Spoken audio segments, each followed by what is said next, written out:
Bonjour à tous. Ravi d'inaugurer aujourd'hui notre première conférence du cycle de l'opération Cap vers l'entraide. Notre première conférence sera sur un thème qui nous concerne tous, gérer ses émotions en période de confinement. Une situation bien évidemment délicate pour tous. Nos deux intervenantes aujourd'hui seront Aziza Tria et Barbara Marie. Aziza est coach, Barbara est thérapeute, et qui ont eu la gentillesse non seulement de nous consacrer du temps, mais en plus d'essuyer les plâtres avec nous, ce dont je les remercie. Avant de rentrer dans le vif du sujet, je vais faire monter sur scène Antoine, qui va nous rejoindre tout de suite, Julien, autre initiateur du projet. Donc, je vais vous répéter aussi que nous avons voulu créer la plateforme Cap vers l'entraide, avant tout pour faire oublier un peu le confinement, pour se distraire, pour se changer les idées et enfin pour retrouver un peu de notre vie sociale. Notre seul souhait et motivation, c'est d'être de plus en plus nombreux à se retrouver. Donc, partez, parlez de cette plateforme et de ses activités autour de vous, à vos amis, à vos relations, et plus on sera nombreux, plus mieux ce sera. La deuxième faveur, elle concerne cette conférence. Donnez-nous votre feedback, dites-nous quels seraient les thèmes, qu'est-ce qui n'a pas marché, qu'est-ce que vous voudriez qu'on améliore. J'insiste, c'est comme cela qu'on pourra progresser et qu'on va effectivement améliorer cette initiative que nous avons prise. La troisième, c'est soyez nombreux à poser des questions. Les conférenciers, c'est important, mais vos questions sont presque aussi importantes. Excusez-moi, nos conférencières. Nous avons prévu du temps pour y répondre. Vous savez qu'il n'y a pas de questions embarrassantes. Barbara et Aziza se feront un plaisir d'y répondre, soit au fur et à mesure de la conférence, soit à la fin. Donc maintenant, je repasse la parole à Louis. Ben, parfait, Antoine. Juste pour préciser, à la fin de la conférence, on va lancer un sondage qui sera anonyme pour mesurer un peu la satisfaction de l'opération et vous poser quelques questions fermées. Ensuite, on aura vraiment besoin d'idées, quelle conférence vous intéresse, quel thème. Ça sera à travers Facebook. Et on gardera effectivement un moment de questions-réponses à la fin de la conférence pour que nos intervenants d'aujourd'hui puissent y répondre.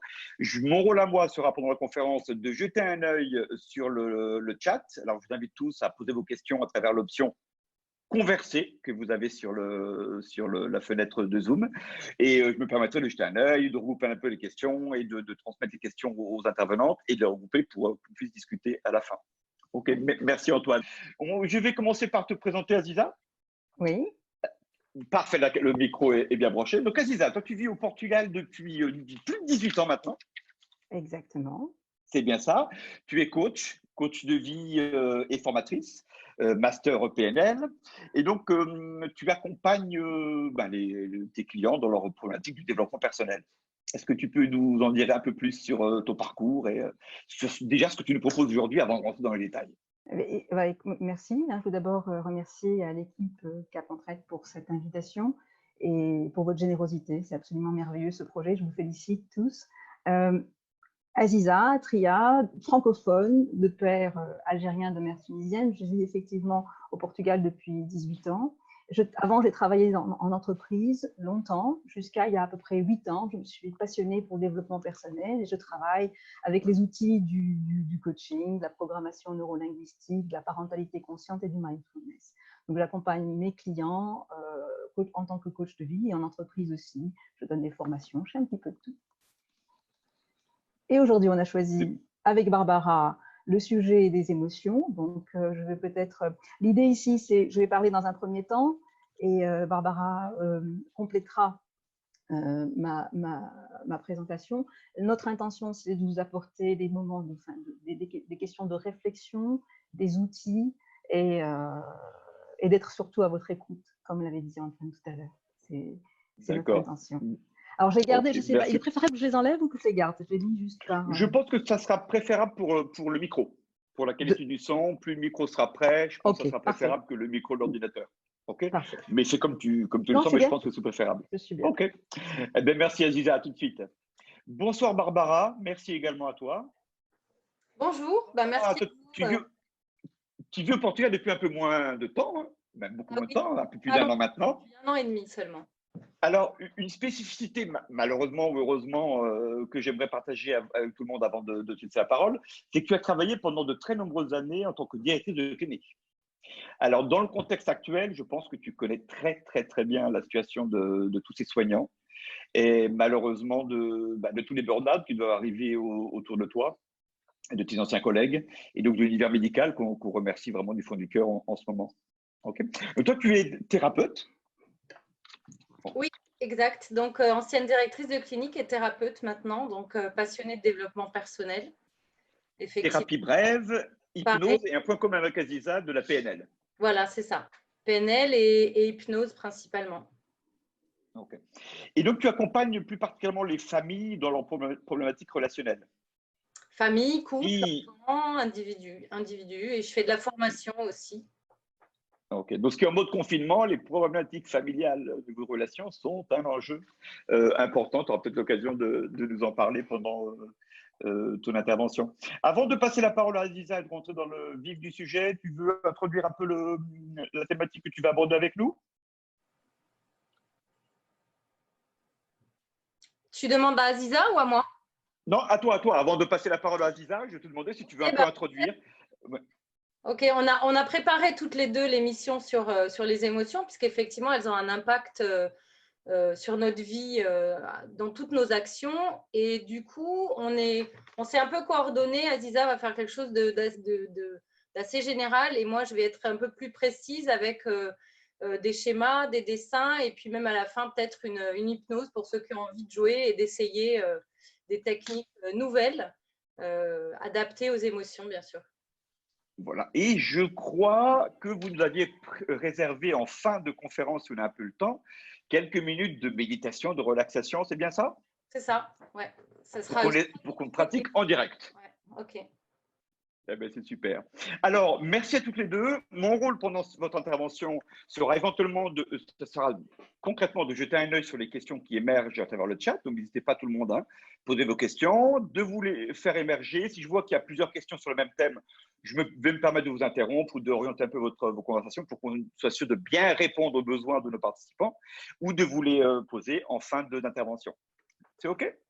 OK. OK. C'est un petit bisou de João. Merci, João. Ouais, João. Voilà. Ben c'est parti, Aziza, on t'écoute. Et je te mets en salle en attendant, OK. Barbara. On te retrouve tout à l'heure. Merci, Barbara, à tout à l'heure. Merci. Eh bien voilà, bonsoir Aziza, tout le monde. nous sommes à toi. À nous, à moi. Bonsoir à tous et merci d'être tous présents. Je pense qu'il y a quelques amis dans l'audience et je les remercie d'être là aussi. Barbara et moi avons opté pour ce sujet parce qu'effectivement, on est au cœur du sujet. Nous avons tous été emportés dans cette aventure absolument incroyable et une aventure que nous n'avons pas demandée. Et nous en subissons tous de près ou de loin les conséquences. C'est comme ça. On est dans l'obligation d'accepter ce qui est, mais aussi, il est normal que chacun de nous vive cette situation à son niveau et que l'impact émotionnel va dépendre en fonction de chacun de nous, du contexte de vie dans lequel il est. Ça va dépendre. Certains d'entre nous sont habités par la peur pour de bonnes raisons, que ce soit la peur de contracter la maladie, que ce soit la peur des conséquences que ça pourrait avoir sur le plan économique ou autre. Il y a aussi des frustrations liées au confinement lui-même, le fait de ne pas pouvoir faire ce que j'aimais faire habituellement, et c'est fort en émotion. Le confinement aussi, la frustration de gérer peut-être des jeunes ou des adolescents qui, eux, voudraient bien pouvoir sortir, surtout qu'on leur a dit que, bien heureusement, ils sont peu touchés ou presque pas par ce virus. Il y a aussi, comme l'avait dit Antoine, des questions liées à la solitude. Et peut-être aussi des questions liées à la multitude. On peut être les uns sur les autres, nombreux, tous réunis dans une maison à devoir partager un espace réduit, et peut-être que aussi dans cet espace il y avait une mésentente, et s'il y avait une mésentente de couple ou de famille, là du coup on se retrouve enfermé un petit peu en chien de faïence, et on doit faire face à ces réalités. Puis il y a le télétravail qui s'accompagne de la scolarité des enfants, plus le ménage, ce qui n'est pas toujours simple, hein, c'est pas toujours simple. Et en cette période de Pâques et bientôt de vacances, pour ce qui aurait pu être pour beaucoup une occasion pour voyager ou pour être avec la famille, que ce soit en fonction des confessions. Il y a Ramadan pour les musulmans, Pâques, Pessa pour les... Enfin, c'est clairement très, très, très particulier pour tout le monde et c'est un contexte qu'on ne peut que accepter, parce qu'il y a aussi ceux qui sont contents, hein, et on ne peut pas les oublier, parce qu'ils sont, finalement, ils peuvent faire ce qu'ils veulent, ils peuvent lire, ils peuvent consacrer le temps à leur famille ou à tout ce qu'ils avaient envie de faire depuis très très longtemps. Et bien, ceux-là, ils peuvent aussi être portés et habités par peut-être des émotions ou des sentiments de culpabilité. Et ben, je vous rassure, hein, vous êtes en droit de ressentir ce que vous ressentez, c'est parfaitement légitime. Et c'est un petit peu de ça ce dont on voudrait parler ici, c'est lors de cette conférence, c'est réellement l'intention ici, c'est qu'on arrive à être dans la connexion à soi et qu'on arrive à être dans l'acceptation et dans la reconnaissance de ce qui est ressenti au moment où nous le ressentons. Donc pour ça, l'intention, c'est d'aller dans l'identification des émotions, arriver à être dans leur acceptation, dans le non-jugement, dans la compassion, mais aussi dans la réflexion et dans le questionnement, à savoir, est-ce que l'émotion et la manière avec laquelle je suis en train de vivre le confinement en ce moment est favorable à l'ambiance générale, que ce soit par rapport à la famille, que ce soit par rapport à moi-même, si je suis seule, est-ce que c'est favorable à, disons, c'est juste une question dans le sens de cette réflexion, et nous allons développer le sujet dans ce sens. Pour pouvoir, de fait, dans un premier temps, identifier nos émotions, il faut en avoir la compétence, on va dire. Et là, il est normal de comprendre qu'en fonction du modèle d'éducation dans lequel nous avons grandi, on peut avoir les outils ou pas, ça va dépendre. Donc, je vais aborder 2 exemples, hein, il y en a plusieurs, mais si dans un modèle d'éducation un petit peu plus traditionnel, on va dire que les émotions n'avaient pas toujours leur place. Donc, quand on est un garçon, les garçons, ça ne pleure pas, les garçons sont forts, donc ils n'ont pas toujours eu la possibilité d'exprimer ce qu'ils ressentaient. Les filles non plus, en fait, parce que même si elles avaient le droit de pleurer, pour être une fille de, entre guillemets, bonne famille, effectivement, on doit être dans l'obéissance et on n'a pas toujours nécessairement eu la possibilité d'exprimer ce qu'on pouvait exprimer. Ça, c'est un schéma possible. Je ne dis pas que c'est le schéma, mais c'est un schéma possible d'éducation qui peut avoir ne pas été favorable à l'expression de nos émotions.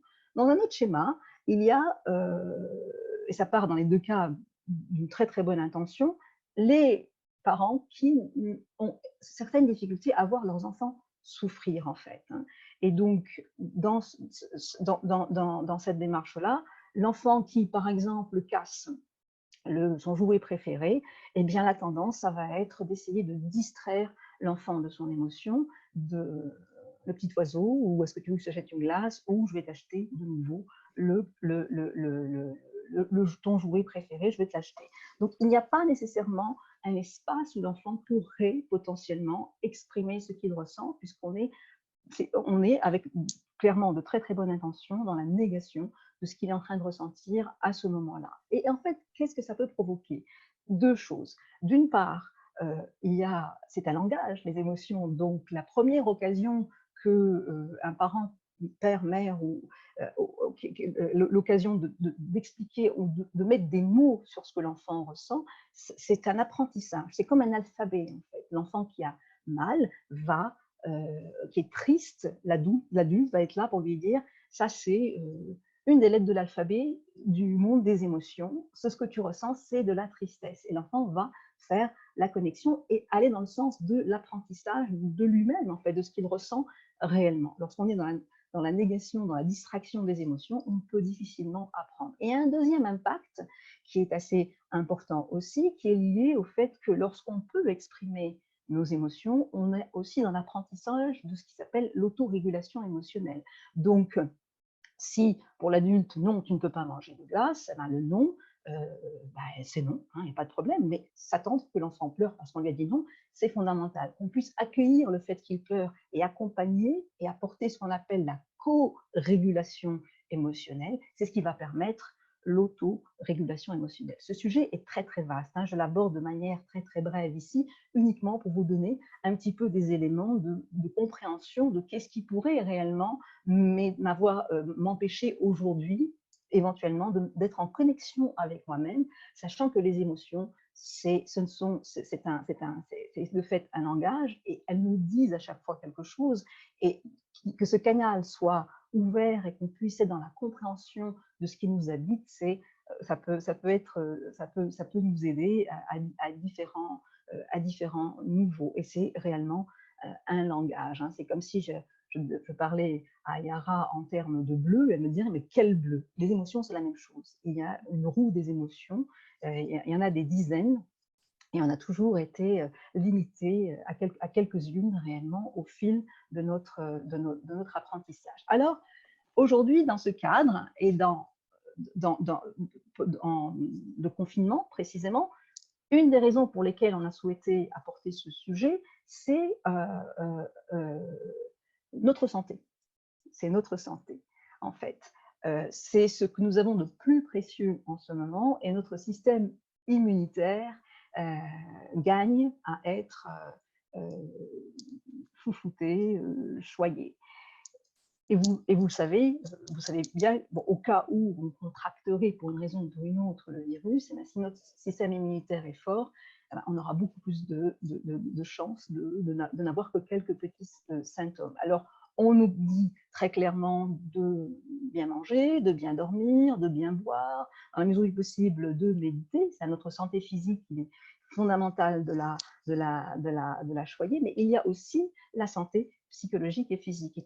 Et donc, pour ça, mettre à l'épreuve notre système, en alerte notre système nerveux, en fait, c'est peut-être pas ce qu'il y a de plus intéressant en ce moment. Donc, la question ici, c'est comment est-ce que je suis en train de vivre mes émotions, et est-ce que je suis dans un modèle qui va plus vers l'anxiété, ou est-ce que je suis constamment énervée, ou est-ce que je perds facilement patience, ou est-ce que je suis... Voilà, donc, toutes ces émotions-là peuvent, d'une manière ou d'une autre, impacter notre système immunitaire et le fragiliser. Parce que nous savons que le stress en surdose va sécréter de la cortisol qui attaque notre système inflammatoire et attaque notre système immunitaire, et la probabilité, et ça va on va recevoir des petits messages, que ce soit dormir mal, que ce soit au niveau de la digestion, que ce soit au niveau de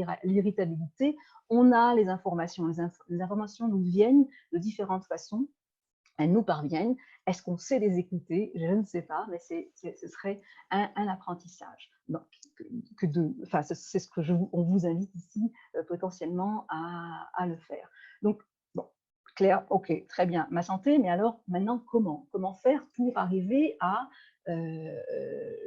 gérer au mieux mes émotions? Comme je l'ai dit au début, toute émotion est bonne. Nous ne sommes pas ici dans l'intention de mettre le focus sur la pensée positive. Ce n'est pas de ça qu'il s'agit. Toute émotion est bonne.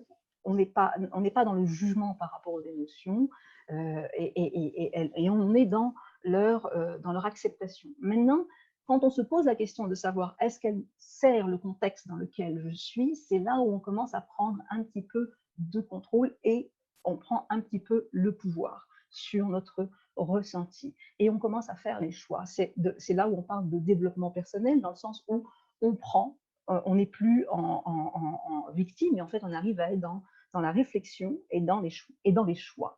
Et là, il y en a plusieurs possibles, ça te fait rire, lui, mais il y en a plusieurs, mais en fait, je vais axer sur deux possibilités, pas seulement possibilités, mais deux abordages possibles, réellement. Imaginons qu'on aille dans le sens de l'anxiété.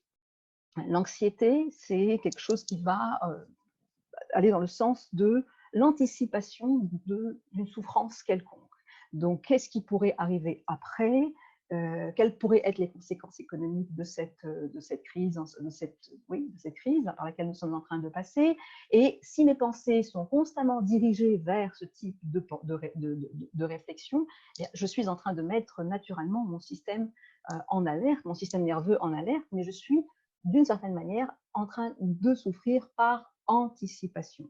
Ce qui fait que, est-ce que je peux faire quelque chose aujourd'hui? La réponse, c'est vous qui le savez. Si vous pouvez, tant mieux, mais réellement, nous ne savons pas ce qui va se passer. Donc, essayez d'être mettre le focus dans ce vers quoi je peux tendre, ce que je peux faire, hein, au moment où c'est certainement beaucoup, enfin, là, je ne trouve pas vraiment mes mots, mais ce que j'essaie de vous dire, c'est l'anticipation de la souffrance ne va pas nous empêcher de vivre ce que nous allons vivre et nous ne savons pas ce que nous allons vivre. D'un autre côté, il y a les schémas.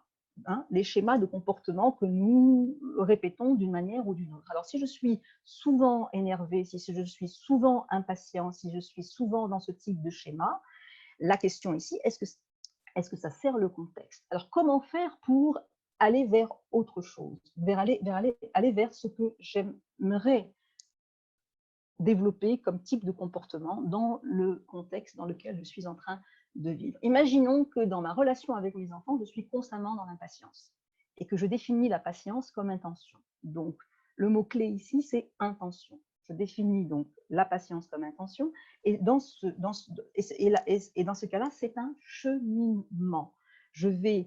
C'est un petit peu mon fil conducteur. Je vais y arriver comment? Uniquement à travers la pratique de la patience, en fait. Et pour ça, il va falloir beaucoup de patience, beaucoup de compassion et du non-jugement. Pourquoi? Si le schéma de comportement est réactif, à chaque fois je m'énerve, à chaque fois je tombe dans l'impatience, le fait d'avoir défini la patience comme fil conducteur, je vais y arriver. Mais c'est dans la pratique. Et la pratique passe par la prise de conscience.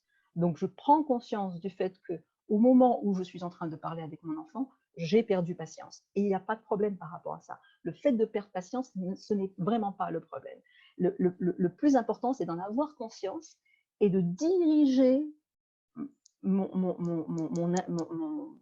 comportement dans le sens de ce que j'ai défini comme intention, à savoir la patience. Et ça, c'est à force de répétition que je vais construire un nouveau chemin neuronal qui va, à force de pratique et de répétition, me faire travailler le muscle de la patience. Parce que au fil du temps, le muscle, ça s'appelle un muscle, bien sûr, c'est juste la métaphore. Le muscle de l'impatience a été répété et pratiqué à longueur de vie, on va dire, hein, pour différentes raisons. Maintenant, ce que je veux, c'est être patient, donc je vais aller dans ce sens-là. Tout changement commence par une intention, et il est clair que lorsque vous comprenez que c'est la pratique, pourquoi je le dis, la métaphore serait la suivante. Imaginez que vous êtes dans votre cuisine et que vous changez les verres de place, d'accord? Eh bien, je vous prie de croire que le jour où vous irez chercher les verres, vous irez dans un premier temps vers l'ancien endroit où ils étaient rangés. Pourquoi? Mon système est habitué à aller vers le premier endroit où étaient rangés mes verres. Il va falloir que je répète et que je répète jusqu'à commencer à aller. Pourtant, c'est moi qui les ai changés, les verres. Hein. Je sais où ils sont, c'est moi qui les ai changés, mais la force de l'habitude va naturellement prendre le dessus. Donc ça, c'est un abordage. D'un autre côté, ce que je vous invite à faire, et je pense que certains l'ont déjà fait, c'est les informations. Hein, nous sommes bombardés d'informations à longueur de journée, donc c'est anxiogène, c'est quelque chose nous avons besoin d'être informés, nous savons tous, mais comment? Et quels sont les choix que nous pouvons faire dans ce sens-là? Donc, est-ce que je vais être informée à toute heure? Non, réfléchissons. Quelles sont les options, les choix? Est-ce que je vais aller vers un canal alarmiste, moins alarmiste? Il y a une réflexion à faire parce que c'est extrêmement anxiogène. Je suis en train de mettre mon système en alerte. Et lorsqu'on parlait de stress tout à l'heure et de l'impact du stress sur notre système nerveux et sur notre immunité en général, les informations sont en ce moment source de stress. Alors, informez-vous, oui, mais en même temps, réfléchissez à apporter à votre système des choses qui lui font du bien. Donc, dans la mesure du possible, regardez les films qui vous font plaisir, écoutez de la musique, lisez les livres qui vous font plaisir, informez-vous, mais à petite dose, parce que ce n'est pas... enfin, évidemment, ce n'est qu'une suggestion. En fait, Okay. Si je me permets donc de t'interrompre pour bien sûr comprendre l'essentiel de ton message, ce que tu nous dis, c'est que dans la crise que nous vivons actuellement de confinement, c'est avant tout une question, bien évidemment, de qualité relationnelle. Quand on est tous ensemble dans une famille dans quelques mètres carrés, il y a un enjeu, mais c'est aussi un enjeu de santé. Oui. Notamment.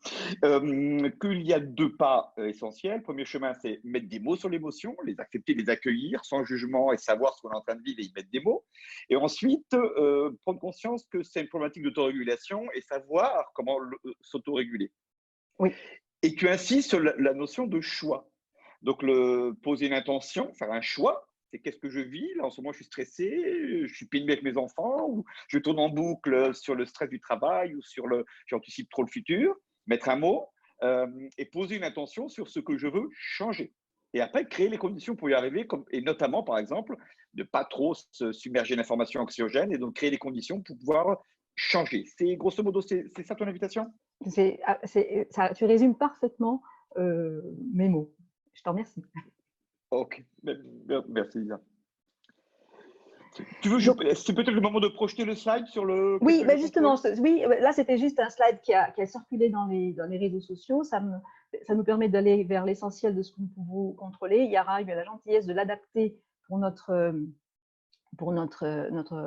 conférence. Évidemment, on ne pouvait pas éviter d'évoquer dans ce que je ne contrôle pas, c'est la quantité de papier toilette disponible dans un magasin, évidemment, mais dans ce que je contrôle, il y a différentes choses. C'est mon attitude, ma sérénité, le suivi des recommandations sanitaires et travailler, trouver des choses sympas à accomplir et clairement limiter les réseaux sociaux et les nouvelles. Voilà, ça c'est en gros. Alors, Barbara et moi opté pour parler peu. Ce qu'on voudrait, c'est essentiellement répondre à vos questions. Donc, s'il y en a, elles seront les bienvenues. Est-ce qu'il y en a? Okay. Alors, il n'y en a pas, en fait. Alors, est-ce que les gens sont très attentifs? Alors, pour info de manière précise, nous sommes 70 personnes en ligne actuellement. Ok. À mon avis, moi, je vais faire le choix du positivisme. Les gens sont très concentrés sur ce que tu nous dis. Et donc, peut-être que les questions émergeront à la fin. Plus tard. Oui, moi, en fait, là, de tout ce que… Il y a un collègue qui m'a posé une question hier que j'ai trouvée intéressante du point de vue du développement personnel, qui m'a dit, on est en train de parler de changement. Et il m'a dit, mais qu'est-ce qui n'a pas changé dans ta façon d'être et de faire au fil de ces semaines de confinement? Et il m'a dit, c'est là où sont peut-être certaines des réponses réellement. Et j'ai trouvé la question du point de vue du coaching et du développement personnel pertinente, parce que si par exemple je faisais du sport, la probabilité pour que durant cette période de confinement je continue à en faire est relativement grande. Juste dans la description des habitudes qui ont été que j'ai décrites, enfin, ça va dans ce sens-là en fait. Mais là aussi, si je me pose cette question-là, ça peut être intéressant de comprendre que beaucoup d'entre nous ont dit on va profiter de ce temps pour faire 1000 choses. Et est-ce qu'on est réellement en train de profiter de ce temps? Je ne sais pas. Et entre autres, un exemple, ce serait profiter du temps que je passe avec mes enfants. Parce que j'avais moins de temps avant, est-ce que je suis réellement en train de profiter de ce temps pour passer plus de temps avec mes enfants? Et donc, quelle qualité? On revient à l'intention. On revient à l'intention. Et c'est dans… Alors, une question. Mais je t'écoute, tu as pris une question à émerger, okay. C'est intéressant d'y répondre, de Nelly, que je remercie, sur l'après-confinement. Donc, se sentir bien pendant le confinement ne met-il pas en danger l'après? Concrètement, je pense développer la peur de sortir de chez moi. Alors, la peur de sortir de chez moi, à cause des conséquences de ce que je comprends, peut-être à cause des conséquences. Après aussi, ce moment de confort d'être resté dans son cocon à la maison. Et est-ce que le virus sera encore là, les secondes vagues? Je pense que tout ce qu'on entend autour. Et puis, effectivement, donc Nelly confirme, je me sens actuellement dans un cocon. Et donc, du coup, ça peut générer un bien-être qui fait qu'ensuite, revenir à la vie normale, sociale, peut être aussi un nouveau défi. Oui, ça peut effectivement être un nouveau défi, mais c'est ça qui va être intéressant, c'est de comprendre quel type de changement notre société va clairement être impactée par cette réalité que nous sommes en train de vivre, mais tout va dépendre. Nous sommes des êtres sociaux et c'est la raison pour laquelle ce projet a pris le jour. Nous avons vraiment besoin des uns des autres. Nous sommes des êtres sociaux et je ne sais pas si, dans le cas de Nelly, elle est bien, donc elle est dans un environnement qui la rassure. Et ce n'est pas la seule, je me permets de Oui. rebondir, de transmettre cette information. Plusieurs personnes confirment cette idée que tu lançais, qui peut être contre-intuitive, de se dire il y a des gens qui adorent cette période de confinement. Et heureusement. Et je vous remercie de nous le communiquer, qui apprécient cette période de cocon et qui du coup se posent la question du après. Une autre question, c'est par rapport au nombre de séparations qu'il peut y avoir. Oui, on le sait, par exemple, les statistiques ont montré qu'en Chine, après la crise, très nombreux divorces, beaucoup de bébés également, il n'y a pas que du négatif. Oui. Si tu veux en dire juste quelques mots. Oui, en fait, bon, c'est sûr qu'il y a malheureusement aussi beaucoup de personnes qui sont seules et même très très seules. Et nous savons déjà que je ne suis pas, je ne veux pas être dans la programmation négative, mais c'est à peu près prouvé que psychologiquement, il y a un impact qui est en train d'être vécu par beaucoup, qui n'est pas toujours dans le bon. Donc, dans l'ensemble, effectivement, on peut avoir retrouvé un cocon, et heureusement, et n'hésitez pas à dire que vous êtes heureux d'être dans le confinement. Il n'y a pas de honte à le dire, au contraire. Et qu'est-ce qui peut être fait pour justement être le vivre dans de bonnes conditions, c'est fondamental. Mais maintenant, l'après-confinement, évidemment, on n'a absolument aucune idée de ce qui va se passer. C'est très, très difficile de prévoir les conséquences que ça va avoir. Le fait que ça ait des conséquences, c'est évident, il va y en avoir. La nature de nos relations va évoluer. Dans quel sens? Nous ne le savons pas encore, mais pour le moment, on fait tout d'une façon ou d'une autre pour rester en contact les uns avec les autres. Moi, je le vois avec mes amis, je le vois avec ma famille. Donc, on n'est pas dans l'isolement. Nous ne sommes pas dans l'isolement. Donc, il y a une envie. Donc, on a tous organisé des apéros online, on a tous organisé des anniversaires online. Je veux dire, c'est clair que maintenant, comment est-ce que ça va se faire? Comment est-ce qu'on va le vivre? C'est une bonne question. Et je pense que personne n'a la réponse pour le moment. Nous n'avons pas la réponse. Ok. Une dernière question pour être sûr de bien respecter notre timing. Une dernière question avant de passer la parole à Barbara. C'est est-ce que le yo-yo émotionnel est normal? Oui. Le yo-yo émotionnel est parfaitement normal et c'est dans la prise de conscience, un petit peu ce que j'ai décrit très rapidement, puisqu'on pourrait parler plus longuement sur tous les sujets que j'ai abordés en 15 minutes. Il y a ce que je vous invite à faire, c'est simplement de prendre conscience de l'émotion telle qu'elle surgit, telle qu'elle vous habite au moment où elle surgit. Et l'outil privilégié, c'est votre respiration. Connectez-vous, respirez et visualisez ce que vous voulez. Comment est-ce que vous voulez, vers où vous voulez diriger votre attention.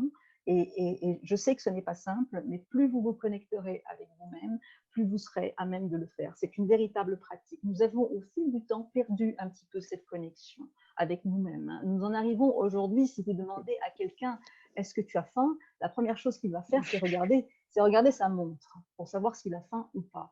Or, nous sommes inconsciemment, nous allons dans le sens de ne pas être à l'écoute de nos émotions et de ce que notre corps exprime et essaye de nous dire.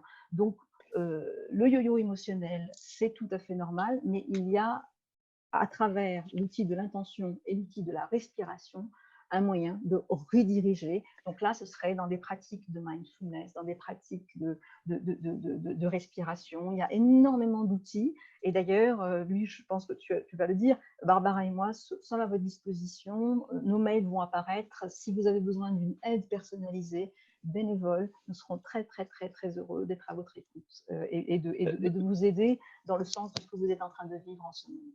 Vraiment. Nous vous remercions, Barbara. Effectivement, vos emails vont apparaître en fin de conférence, on le divulguera. Juste une dernière question, mais je pense qu'on pourra éventuellement la garder pour la fin parce qu'elle me semble intéressante. Tu parlais tout à l'heure d'anxiété et Eric demande anxiété et quoi? Quelle autre émotion? Donc peut-être mettre des mots, effectivement, si mettre des mots est la base numéro un, peut-être ce serait intéressant pour ceux qui ont moins l'habitude d'être dans ce monde-là des émotions, de mettre des mots là-dessus. Mais je pense que Barbara aura des réponses très précises. Très précise à nous apporter. Exactement. Okay. Merci beaucoup, Aziza. On se retrouve à la fin pour une séquence de questions-réponses. Alors, bonjour à tous. Je suis super contente de vous voir et je vous fais plein de bisous, tous ceux qui sont au Portugal et en France.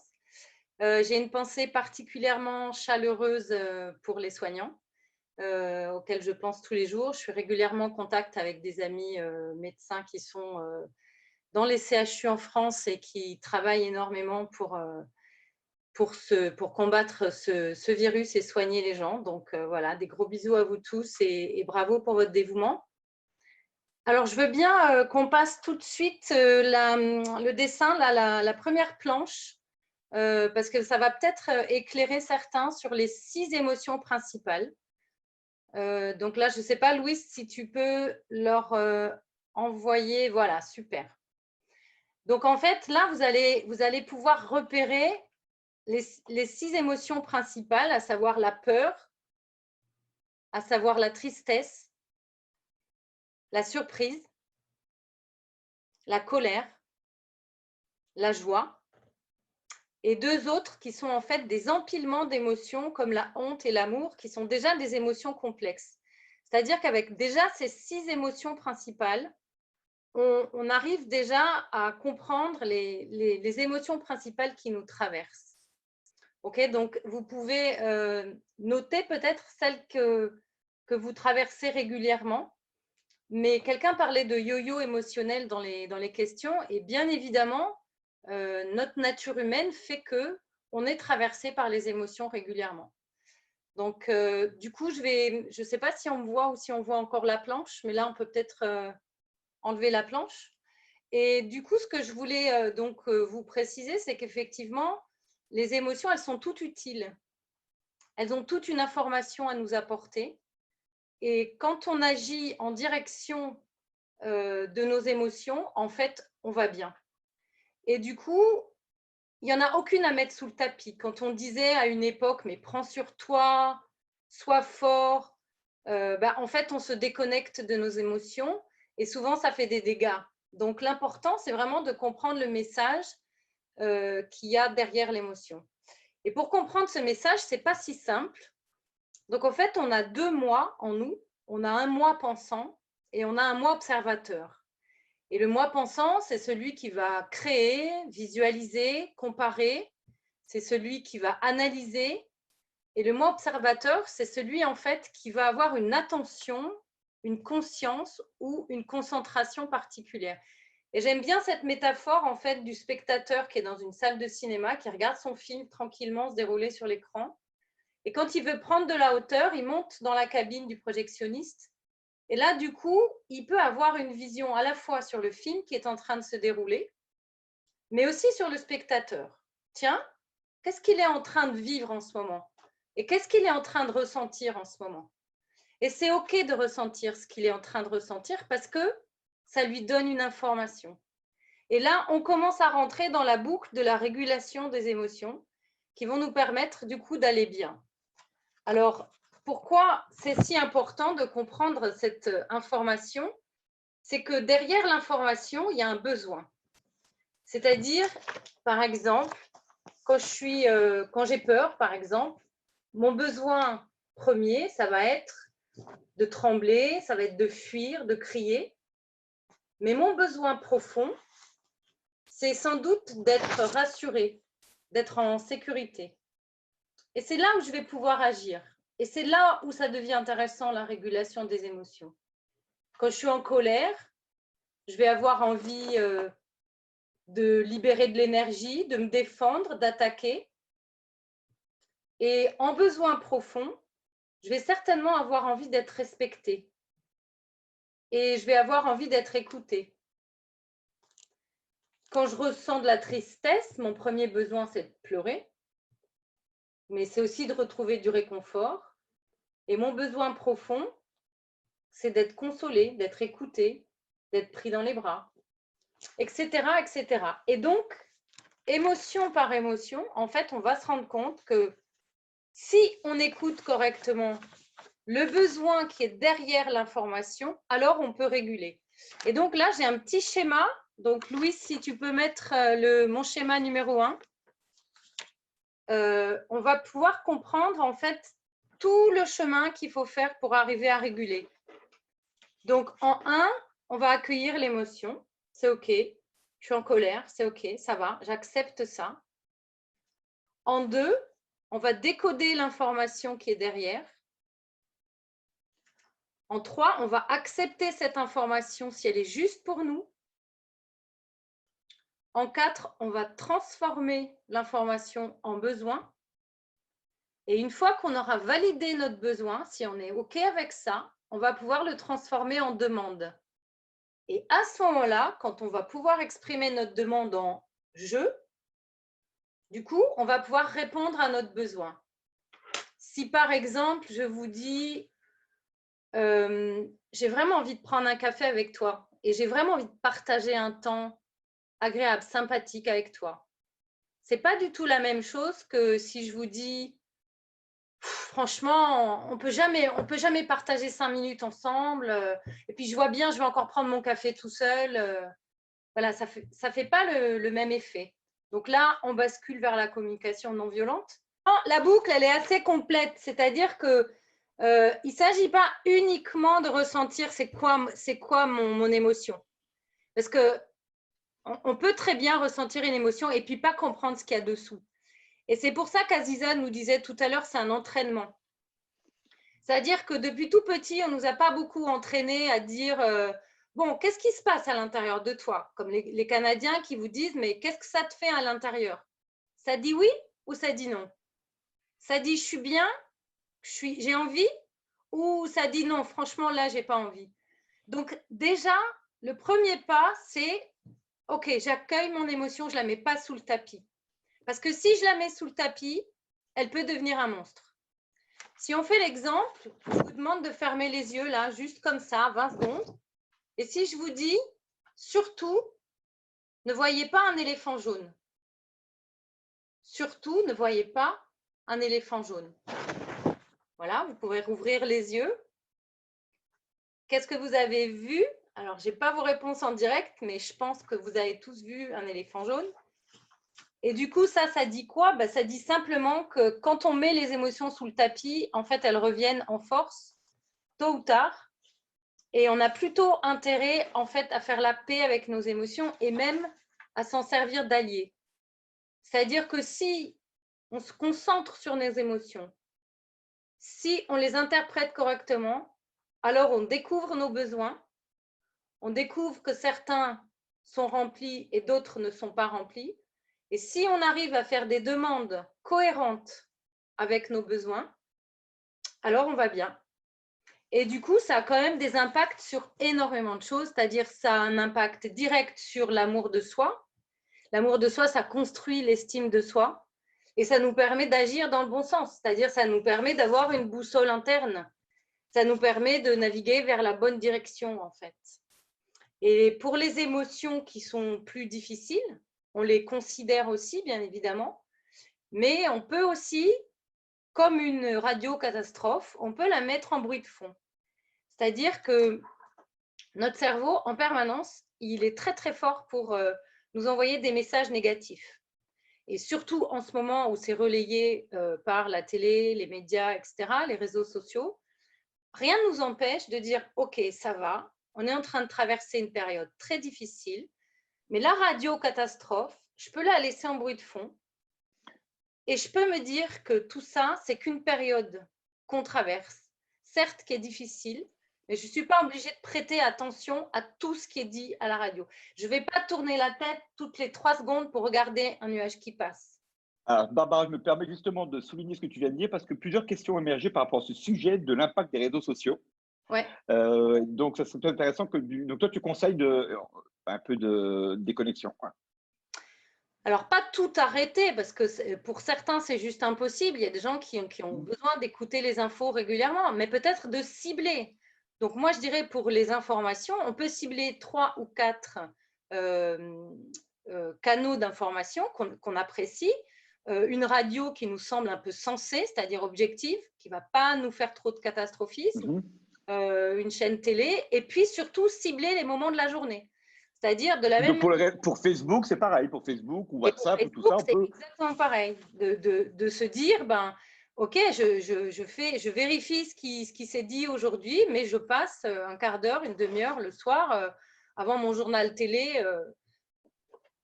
Et ça décider d'un moment… Après, notre cerveau, il est quand même comme une éponge. Donc, c'est un peu ce que disait tout à l'heure Aziza, c'est-à-dire que quand on fait alors, on ne fait pas forcément le choix entre l'anxiété ou la patience. OK, si on a de l'anxiété, c'est normal aussi. C'est normal. Par contre, il y a quelque chose de très important, c'est qu'il a maintenant été prouvé par les neurosciences qu'on a souvent plus peur d'avoir peur que la réalité qui arrive. C'est-à-dire que souvent, on se fait un monstre d'une situation qui finalement, une fois qu'elle va arriver, on va trouver des moyens pour la gérer en fait.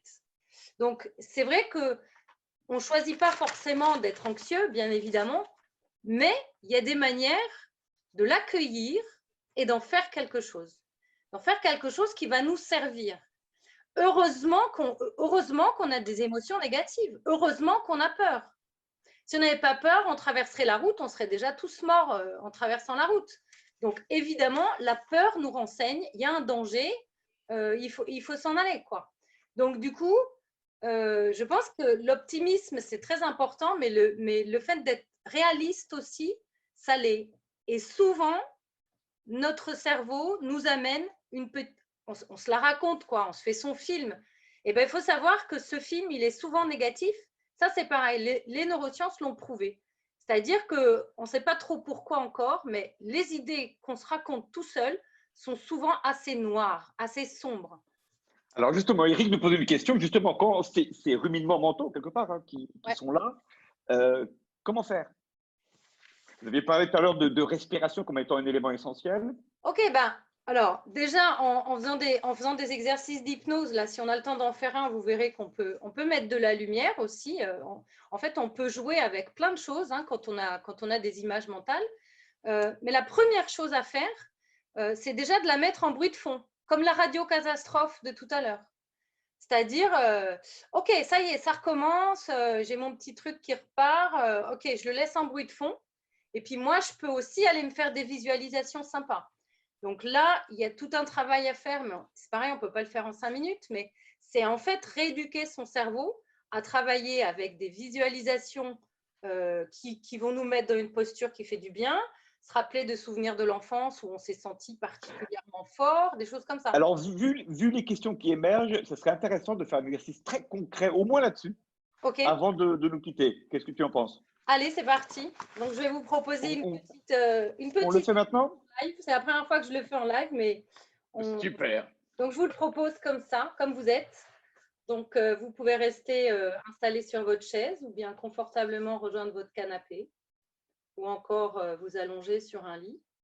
Et alors que vous êtes confortablement installé sur votre chaise ou sur votre fauteuil, je vais vous proposer de ressentir vos points de contact.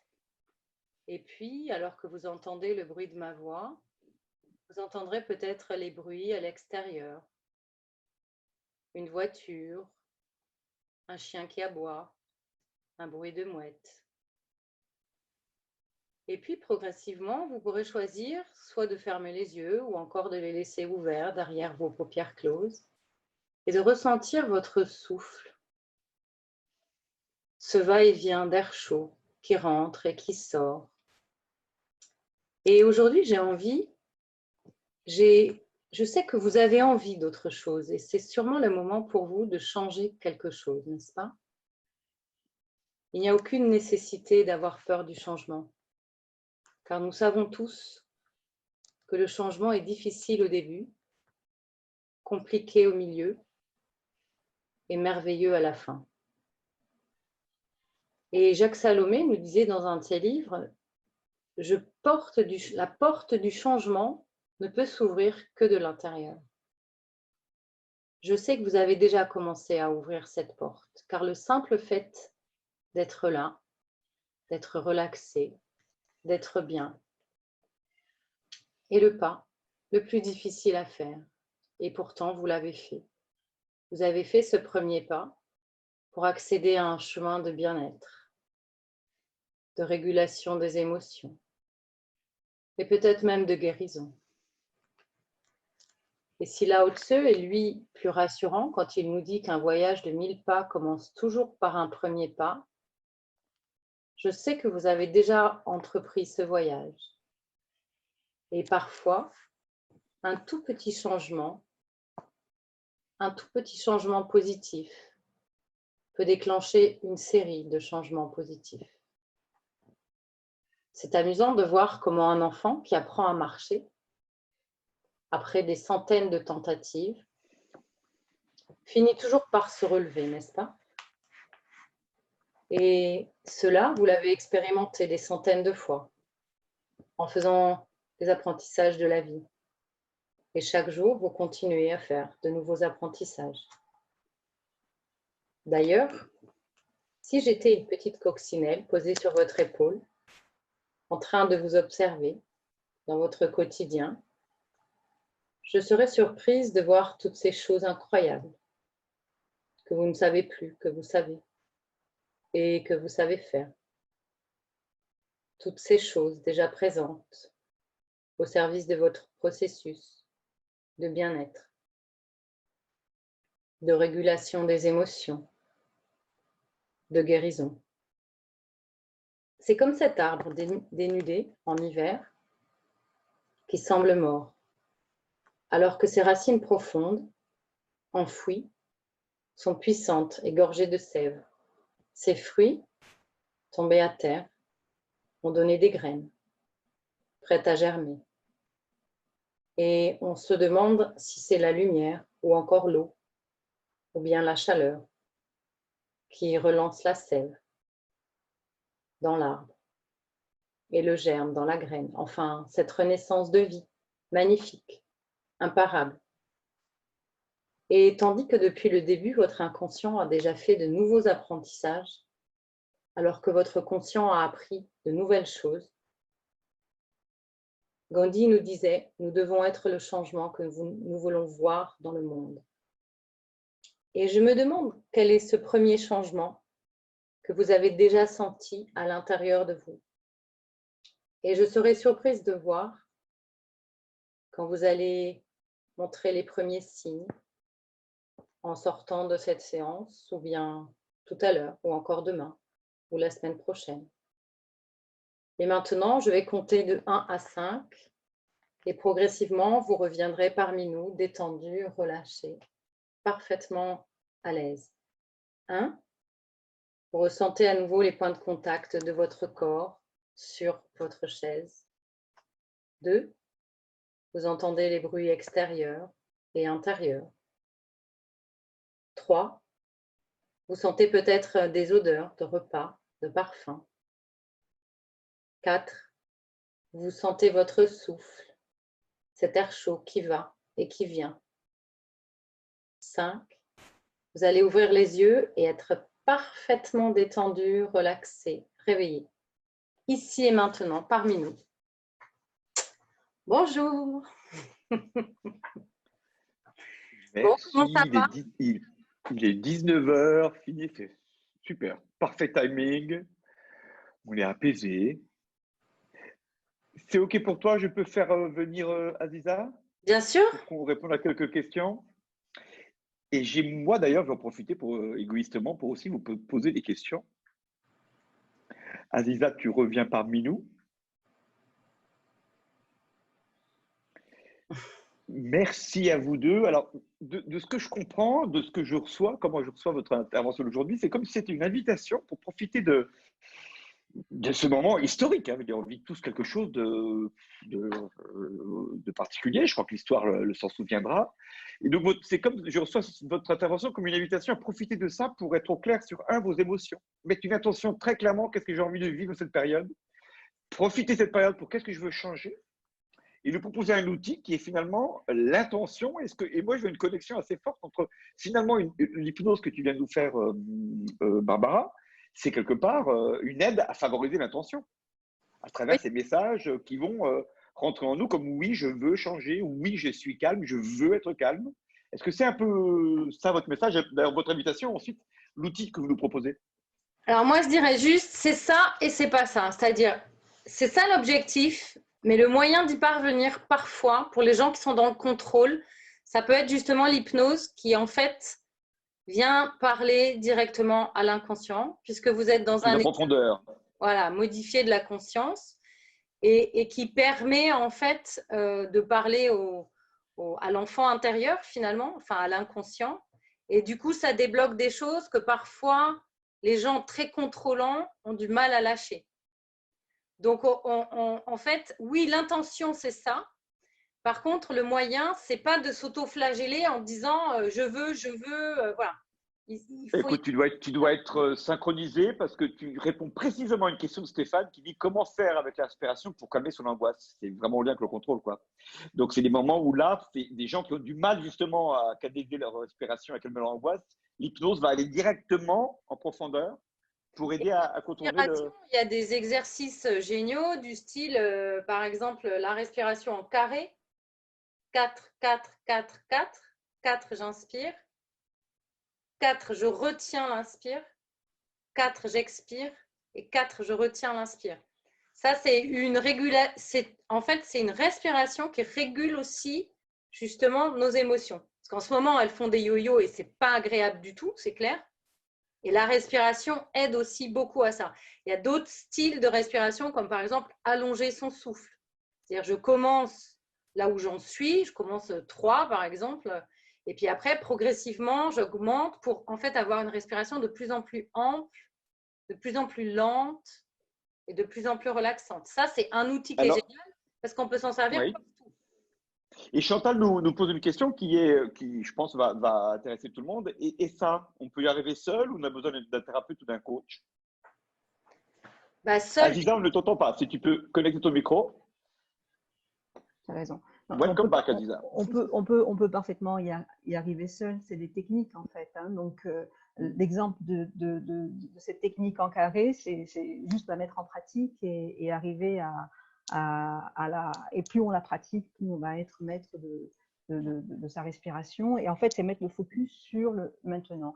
Des petits exercices de mindfulness, par exemple, ça pourrait être… pendant que je prends ma douche, je dirige mon attention sur le moment. Donc, je ne suis pas dans la pensée de ce qui va se passer pendant ma journée ou quoi, mais je me reconnecte avec la chaleur de l'eau, ou simplement en mangeant un aliment. Alors, je me reconnecte à la pomme que je suis en train de manger, je redécouvre sa saveur, je redécouvre son odeur, je redécouvre sa texture. Et c'est des tout petits exercices, on pourra vous donner des exemples, qui peuvent vous permettre d'être dans ce que le mindfulness permet, en fait, d'être dans le moment présent. Mais ça, c'est un entraînement. Et plus je le fais, plus je peux rediriger mon attention sur le moment. Donc c'est quelque chose qu'on peut faire seul, mais l'aide quand même de quelqu'un pour nous discipliner ou dépasser certains de… Tout dépend du degré de yo-yo, oui. en fin de compte. Hein, tout va dépendre. D'accord. Donc, un thérapeute pourra parfaitement aider à mettre en pratique ce que disait tout à l'heure par rapport… Il faut comprendre une chose, c'est que ce qu'on appelle notre inconscient, hein, c'est quand on parlait tout à l'heure de ne pense pas à un éléphant jaune, difficilement, on ne peut pas ne pas y penser, on va naturellement diriger notre attention vers ça. Et notre inconscient reçoit ces informations-là, et c'est comme un enfant. Un enfant entre 0 et 3 ans, si vous lui dites qu'il y a un loup dans la cuisine, il vous croit. Hein. Il a du mal à gérer les nuances, l'ironie, le mensonge. Donc, notre système reçoit l'information de cette façon-là. Donc, plus nous sommes clairs, plus nous définissons notre intention. On n'est pas en train de parler de pensée positive, on est en train de penser de qu'est-ce que je veux et comment est-ce que je veux vivre le confinement, en fait, en ce moment. Hein. Donc, on est en droit de ne pas nous sentir bien. Ce n'est pas de ça qu'il s'agit ici, mais de comprendre pourquoi on ne se sent pas bien et comment est-ce qu'on peut éventuellement dépasser. Et la visualisation, l'hypnose, ces différentes techniques qui, de fait, vont nous permettre d'aller dans ce sens-là. Ok, merci beaucoup, Aziza. Barbara, mot de la fin, on arrive à 10, on a 10 petites minutes de retard, ce qui n'est pas vraiment un retard, encore moins au Portugal. Non, juste par rapport à un thérapeute ou tout seul, en fait, tout ce qu'on a dit là, ça paraît simple et basique. En réalité, c'est quand même très difficile à mettre en place. Parce que d'abord, ça n'a pas été notre éducation, et d'autre part, parce que c'est effectivement de l'entraînement, quoi. Donc, il faut pas s'étonner si, admettons, même toutes les semaines, je commence à faire de la régulation émotionnelle. Je ne vais pas, au bout d'une semaine, être parfaitement au clair avec mes émotions, tout comprendre. Bon, voilà, c'est quand même un exercice. Et entre thérapeute ou pas thérapeute, je dirais, ça dépend non seulement de l'intensité, mais aussi de est-ce que ça revient sans arrêt en boucle. C'est-à-dire, si je suis, ça c'était le schéma numéro 2 que je voulais montrer, donc la planche numéro 2, on pourra peut-être l'envoyer à ceux que ça intéresse. Donc... Voilà, c'est une question importante qui me permet juste de préciser, parce qu'il y a plusieurs questions. L'information sera envoyée à tout le monde. Ok, super. Et juste à la fin, on va projeter vos adresses email.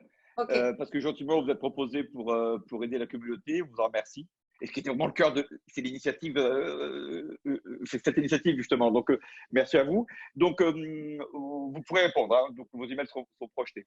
Okay, donc, ce que tu disais, excuse-moi, ça interrompu pour conclure, c'est que oui, on peut tout seul, mais quand on a régulièrement, en fait, notamment des comportements compulsifs, c'est-à-dire on tait nos émotions et donc on va avoir de la conduite à risque. Bon, en ce moment, c'est un peu difficile, mais des addictions, on va avoir des obsessions, enfin, donc des choses qu'on ne peut plus maîtriser parce que c'est notre inconscient qui vient nous bousculer. Typiquement, c'est de la défense et typiquement, on est dans le refoulement des émotions. Ça veut dire qu'on n'arrive pas en fait à ressentir ce qui nous arrive. Et c'est vrai que dans certaines situations, le travail avec un thérapeute, il a l'intérêt d'aider la personne à comprendre quelles sont les émotions que je n'arrive pas à comprendre, etc. et à mettre en route un fonctionnement. Et ensuite… Donc, la fameuse première étape que Lisa parlait, qui est mettre d'abord des mots pour après démarrer un processus.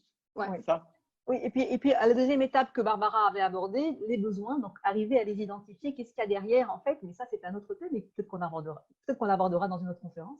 On verra ça. Ouais. Okay. Eh bien, nous allons clore notre conférence. Merci à toutes les deux pour deux choses, pour votre temps, votre générosité de vous mettre à disposition de la communauté et pour avoir été les premières, accepter d'avoir été les premières à essuyer les plâtres. Okay, un dernier mot pour toutes les deux, avant de dire au revoir, tout en projetant vos contacts. Prenez soin de vous, des bisous, plein d'attention et puis créez-vous des films agréables qui vous font du bien.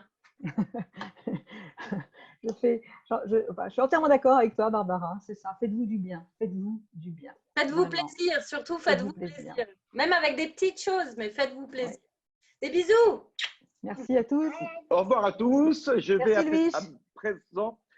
Merci à vous. Et je vais donc projeter votre contact qui devrait arriver. Voilà. C'est partagé. Merci à tous. Merci à vous. Au revoir. Bonne semaine. Prenez soin de vous. Merci. Dernière info, cette vidéo sera disponible en replay à travers le Facebook. Au revoir à tous. Au revoir, merci.